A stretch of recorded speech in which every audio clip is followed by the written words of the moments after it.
Supreme court ने Pegasus जासूसी मामले पर अपना फैसला सुना दिया है। सुप्रीम कोर्ट में सीजेआई एनवी रमन्ना की अगुवाई वाली 3 जजों की बेंच ने अपने फैसले में एक स्वतंत्र जांच कमेटी स्थापित की है। सीजेआई ने फैसला सुनाते हुए कहा कि निजता का अधिकार प्रभावित होने का आरोप है, पूरी नागरिकता प्रभावित है। केंद्र सरकार ने कोई स्पष्ट रुख नहीं लिया, कोई गंभीरता नहीं दिखाई गई। सुप्रीम कोर्ट ने कहा कि निजता सभी नागरिकों के लिए महत्वपूर्ण है।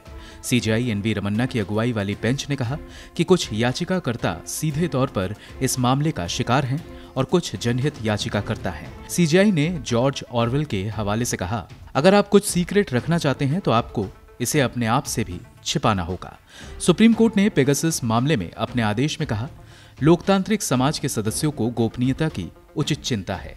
नागरिकों को निजता के उल्लंघन से बचाने की जरूरत है।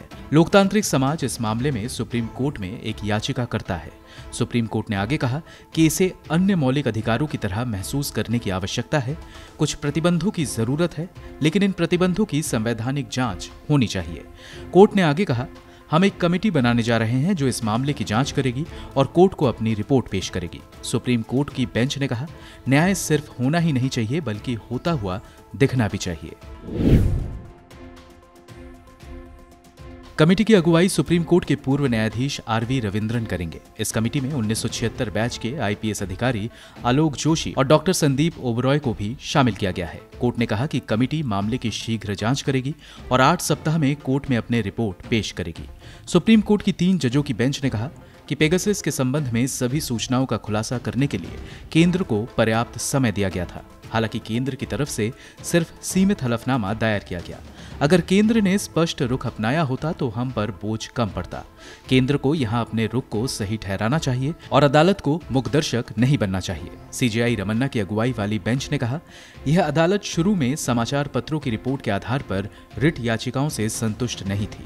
अदालत आमतौर पर समाचार पत्रों की रिपोर्टों के आधार पर जनहित याचिकाओं को नहीं देखती।